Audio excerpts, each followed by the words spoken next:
Hey, good morning. Happy Monday. Happy Metric Monday. It's the 5 a.m. Master Scrum Show. I'm Greg Messer, Scrum Master and Agile Coach. And today, I kind of want to do a restart on the metrics. I've been a while since we've done some metrics. I've really been thinking about metrics lately. Been doing a lot of my, if you watch it, 67-day challenges, and I track all that in my spreadsheet. And what I'm doing is some metrics. But I've thought about a lot of people lately who have been like, oh, metrics don't help, but we shouldn't do metrics. We shouldn't measure anything. And I want to say some metrics do work. They're used everywhere. And for people to say, it's just like giving a review to your customers, and getting feedback like, oh, that doesn't work and everything, but it does. So I want to share a little bit of today. I want to talk about a little bit why metrics are good in Scrum and anything you do, actually, as long as you don't take it to the nth degree, to the extremes, and some core ones that you should do as a Scrum Master on a Scrum team. So I'm going to talk about that. This will be a quick one. I got a daily Scrum up next, and then I got to do an interview for a show, and I got a bunch of other things that I got to get done today before I do a retro later in the day and a sprint review. So my day's full. Never lets up, and it always does. So let's talk about it today. It's 5 a.m. Master Scrum Show. I am Greg Messer, Scrum Master and Agile Coach, and here we talk about Scrum and Agile in a very practical and tactical way, so you can bring more value to the customer, not work that hard to get the value to the customer, and have a little fun along the way. And as we talk about metrics, I got Bubbles here. She's, if you see in the camera, she's here. She's like, Dad's there in the show. I'm gonna join the show. So why metrics?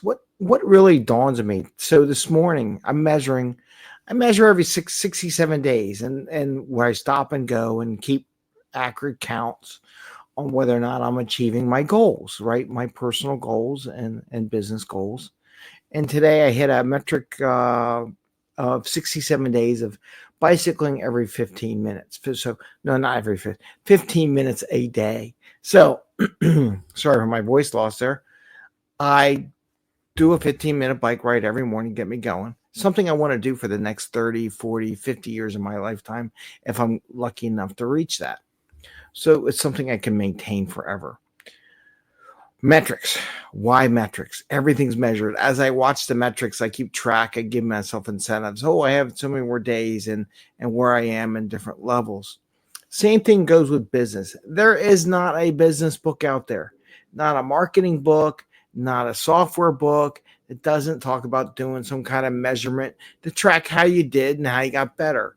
In the old, we're still here. What are we looking at for? The green belts, black belts. Man, my mind just took a blank. But the statistical stuff, the measurement of how we're doing, the Six Sigma world, right? We've been doing measurements forever, and they come and go in different forms, and it's okay. Sometimes you get tired of the metrics you have, and you want to try something new, but you are going to measure. And for those who say, we're not going to measure, sooner or later you're going to come back to it. I'd rather have you change up what you're measuring for a different purpose and different goal than not measure at all. Because once you get in a habit of measuring, it's hard to get back. You go back to the basics again. You start all over again. You're back to the negative space. First, keep doing it every day. So when we do metrics, we do it to see how we did in the past. Are we in the right direction? Do we make change, and did our change impact the numbers in a good way? They talk about this in marketing all the time. It's called A/B testing, right? So you do an A/B test and you say, okay, did this view or this item do better than the other one when we want views or hits or new subscribers or sales or whatever the metric is? We do it all the time. It's there. What I love is some of these purists on Scrum or development. We don't need to measure. We don't need due dates. We don't need all that stuff. I said, yeah, you do. It's going to help you in the long run. It's going to help your team. It's going to give you data to share with other people because people understand data, right? They may not understand data, but they understand when they see it. They understand when they have a view. So I want to encourage you, don't get away from doing metrics. Change up your metrics if you don't think they're being useful. And maybe I should mute my phone. By the way, if you subscribe to the channel, you should get notifications that we're live. So that was a notification telling me that we were live and how far into it. 5 minutes into the show, I got a notification. So sorry if I'm a little delayed, if you're on here or comment or whatever, or you see it later. But the nice thing is here. All right. So what are the core metrics that you as a Scrum Master and Agile coach should think about? One, from a personal standpoint, individual, any metric you do, any habit you're working on daily, you want a daily metric. You want a snapshot in time, and you want an end of your period performance, and then over time. So in Scrum, velocity. Velocity is not a metric in the book. It's not part of the Scrum guide. There's nothing that really talks about measuring velocity. People add that on as a way to look at it. In the old days, we used to measure lines of code, which I always thought was a nut job of an idea. Why did I think that? Because I had no idea how many lines of code someone was going to write to create the work they're going to do. And some of the lines of code add no value whatsoever. So, I mean, really bad. So why would you measure it? Only reason why you would if you needed memory space. And I think we kind of solved that problem in the world. So let's talk about velocity. So you do work. So there's ways you can measure how much work you can do. You can talk about how many stories or tasks or whatever issues you're working in a sprint. Okay. You can measure by the issue count. You can measure by points for velocity. You can do a point estimate. We could talk. We'll do another show on reemphasizing how to do points. I would say do both. I would say look at issue count, and I would say look at a value like points, like try to be it's supposed to be mimicking how complex or how difficult the particular work is. Because you can have 50 things that take you 5 seconds to get done, but you can have one big thing that's going to take you all that time to get it done. So you want to look at both numbers. You want to look at how we doing from account wise and how we doing velocity. So those are core right there, right? Burn down charts or burn up charts. It's nice to have. It's nice to see that is things getting done. You may or may not need that. You may be able to look at on your board, like your Kanban board, your Scrum board, as seeing things moving to the right. Question is things getting done. And that's where you measure that. We can measure things getting over, but if the pieces aren't done and the actual work isn't, quote, done, then how do you know you're really getting to the point where you have value producing?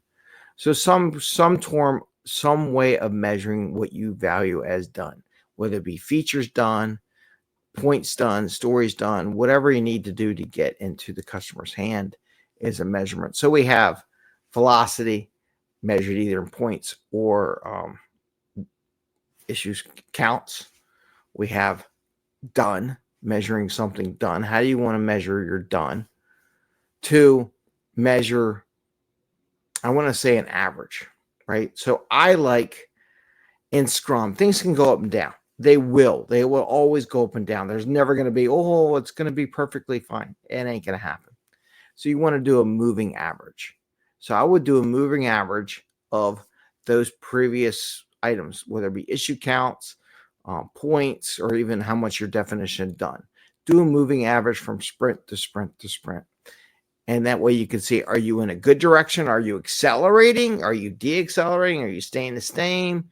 What's going on? And why do we do all this? Because you want to see over time how your retrospectives are impacting your team's ability to produce value, right? Is the thing you change in retrospect moving it up, staying the same, going down? That is the other core metric that you should have. So you should have a moving average. You should have a measurement of done, measurement of issues completed, right? One of the things in Kanban is they talk about SLAs, time to get things finished. And that's a good one to have too. If that's your goal and your idea is to get the quickest return, now my question is how many bugs? So this is one of the things you need to look at too. You need to look at how many bugs are getting generated compared to the work getting done. If your work is generating more bug issues than work getting done, that's a measurement. You want to have that ratio. So that's the other one. You want to look at quality. Everybody wants to do speed, but is your speed hitting your quality or number of issues you're finding? Now, sometimes you find new ways to find issues, therefore you find more issues, but that's one of the other things. And the last one I want to give you, let me think about this for a second. So you got velocity, which could be measured in issues counts or points or whatever your system is. You have done, like how much stuff you get done into the customer's hands, right? You have a moving average, right? You want to do the moving average to compare retrospective or compare and process improvement, see if it's getting better or worse, or things are trending down. And then you got to alert your team as a scrum master, hey, things are trending down.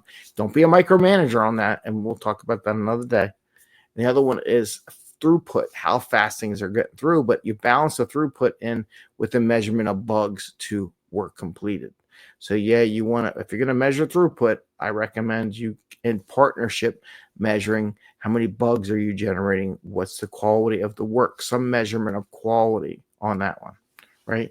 And the last thing to measure is how are you doing, right? How is your team doing? Find different ways to measure it. It may be more subjective. How is your team progressing? How do they feel quantitative wise? There's surveys you can do, things like that, and you can compare values that people are having. And you don't measure that often per se. You may measure once a quarter or something like that when you get more time in. You may want to do for new hires. How are they feeling within the first 2 weeks in the first sprint? Are they part of the team? They not part of the team. So if you have new hires, that's kind of how, but you want to measure a more subjective, not an objective, but a subjective measurement of how the team is doing. So that's what I have for today, reintroducing Metric Monday. And I hope that helps. We'll go more into detail on Mondays going forth. It might be later in the afternoon because I usually have teaching on Mondays, which is why I haven't done it on Mondays. So maybe in the afternoon on Mondays, we'll do the Metric Mondays, but I want to make sure I do these metrics because I do find these valuable, and I do want to give pointers and thoughts on how to measure, whether it be personal growth or team growth. With that, I want to wish you the best. I want to wish you happy scrumming, and we'll see you soon. Take care and see you next time. Bye, everyone. Bye, Bubbles. She's sleeping.